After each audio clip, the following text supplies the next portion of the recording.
Yung mga sir, bali ito may dinala sa akin na ano na panel gauge. Panel gauge lang dinala na may-ari. Toyota Corolla na Love Life. Yan, ang problema ni sir yung ano, itong speedometer daw. Ang takbo niya 60 pero yung reading nasa ano 80, minsan lampas pa. Tapos malikot daw yung needle. Buksan natin ito mga sir para ma-check natin yung loob kung anong problema.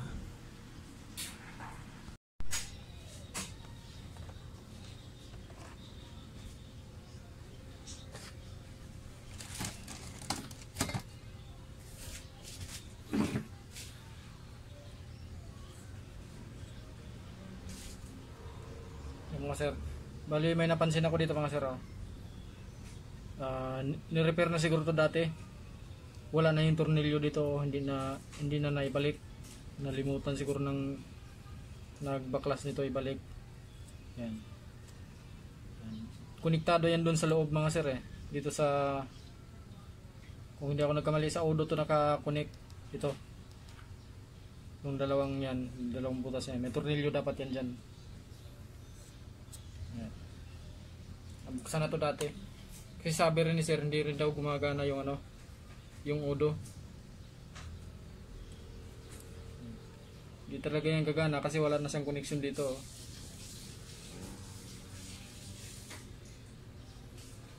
Tingnan natin mga sir.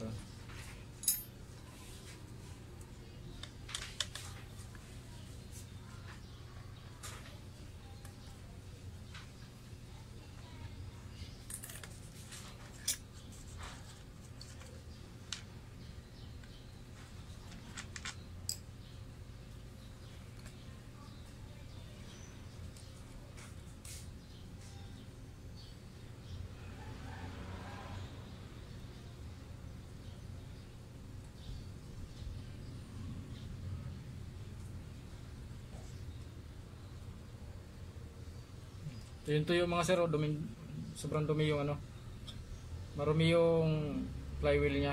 Bubuksan natin to mga sir para makita natin. Tapos ano, parang wala sa align to mga sir yung sa needle nya. Nabuksan na to dati. Ayan, dito yung nakakonect mga sir yung ano, yung dalawang tornilyo. May board yan dito Ito. Yan, may board yan dito. Electronics. Nakakonect to sa ano, sa kung if ay siya na alam ko nakakonect to sa computer box para may record yung mileage saka yung udo. Dito. Pero wala na, hindi na naibalik yung tornilyo ng dating nagbukas.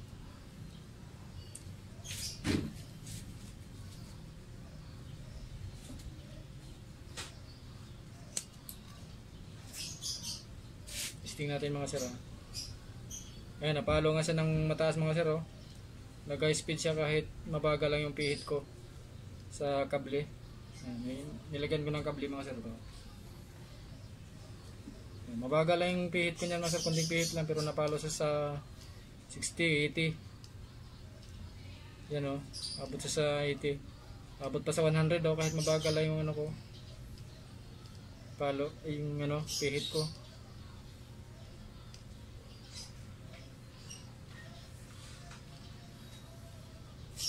Yan.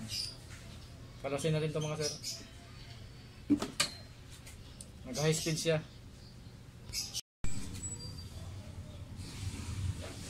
Mga sir palatandaan mga sir na nabuksan na nga to. Tinanggal yung needle kaya medyo may kalikutan din yung needle. Para siyang nawala sa align ang pagbalik ng needle. Sana hindi lumiko yung shafting nito mga sir. Yan. Malikot siya, parang umaalon pagka pinihit siya. Tinanggal na yung needle natin.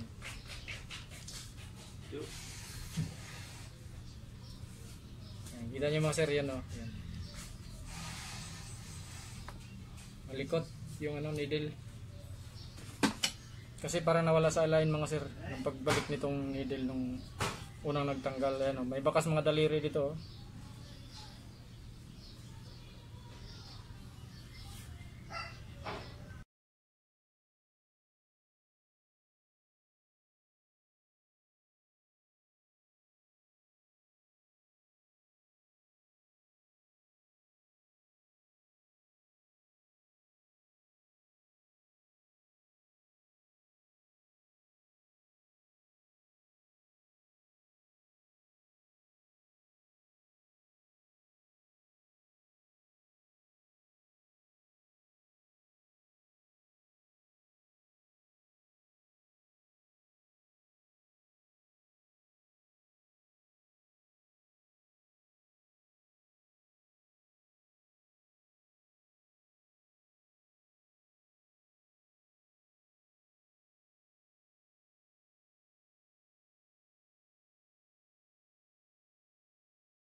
Yung mga sir, oh, sobrang dumi yung pinagtusukan ng shafting. Ano.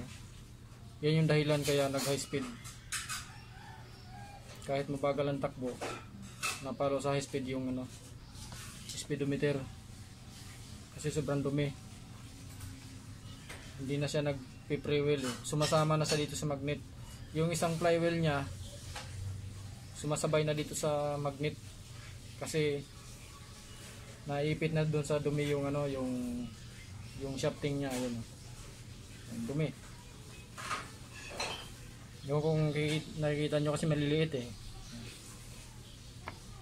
Ito.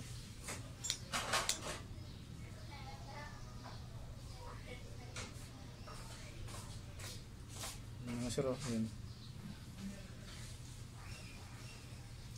Dami sa loob.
Ayan mga sir, malinis na.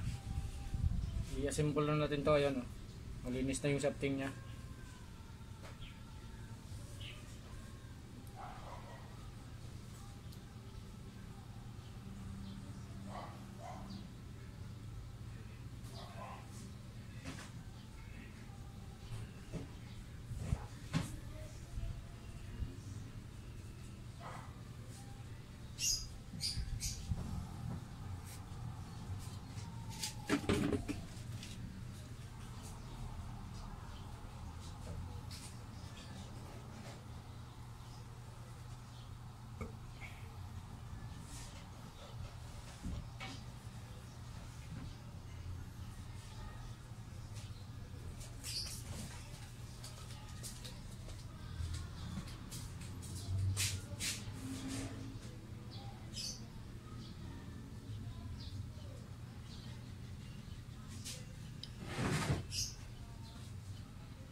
Hello. Hello. Hello. Ano ginagawa mo? Hmm? Ano ginagawa mo? Secret. Secret. Anong Hulaan secret? mo. Ba't iho? Hulaan mo. Iho ka.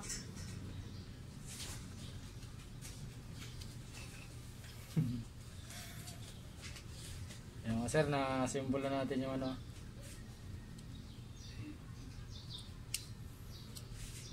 Pag nagtanggal kayo nito mga sir, ingatan nyo lang tong ano, yung coil spring na yan, oh. Yung parang katol. Pag nasira yan mga sir, wala nang pag-asa. Bili ka na ng bagong ano, speedometer gauge.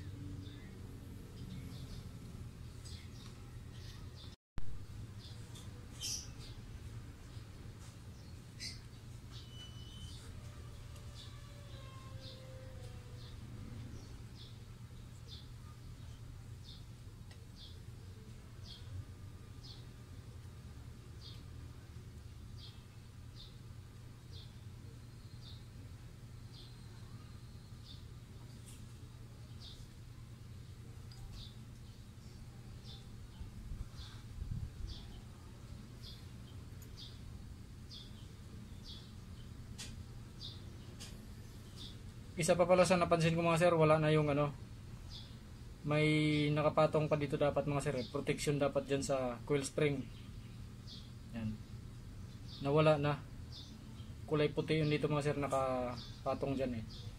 Parang protection dito.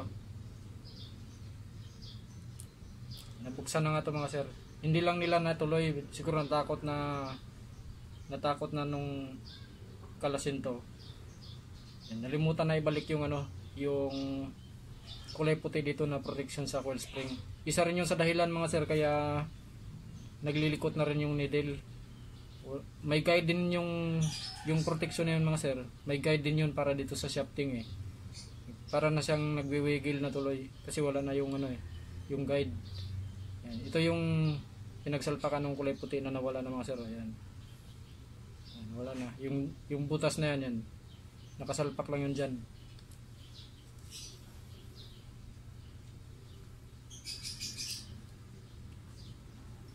Isa yun sa dahilan mga sir kaya malikot yung needle, yung pag naangat tsaka pagbaba malikot daw. Parang gumigiwang-giwang na yung shafting eh. Bukod sa naliko siya, gumigiwang-giwang siya dahil wala na rin yung guide.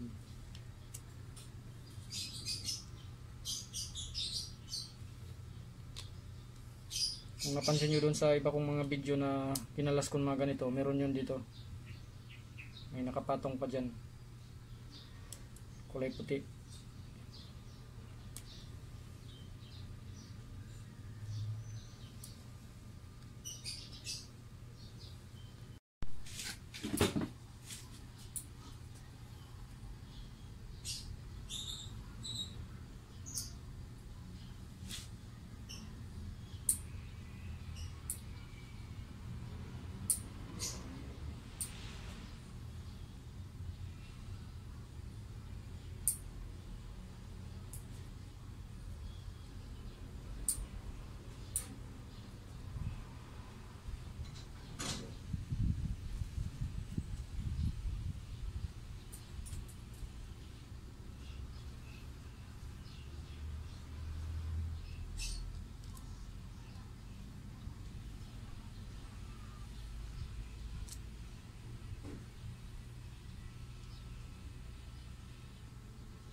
Iwan lang kasi ito ng may-ari mga sir kasi papasok sa trabaho yung may-ari nito.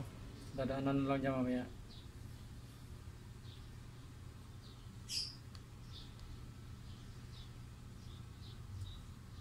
Bali nakamotor lang siya. Kaya mamaya pa ito test ng actual pag naiuwi niya na sa kanila to.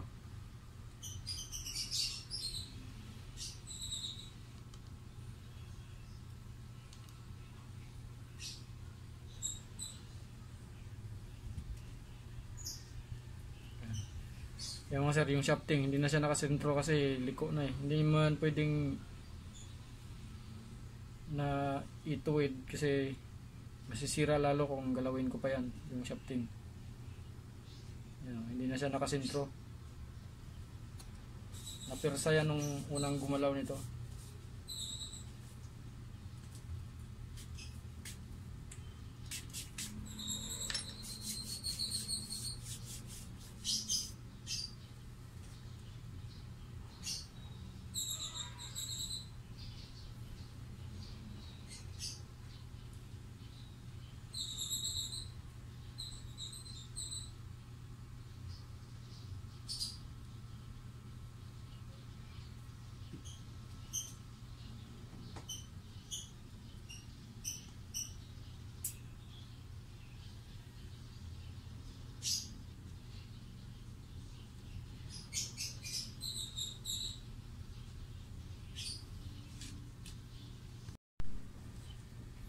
Mga sir, ito na. Testing na natin tong ano.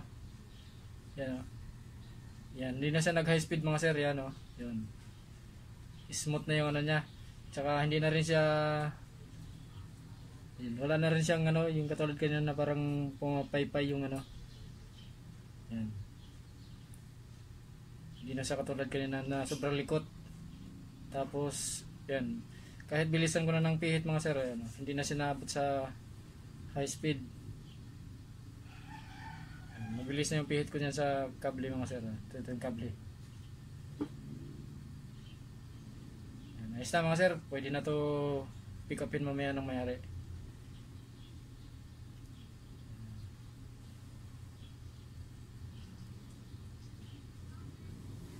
Mamaya na nato ma-actual ng test drive sa ano.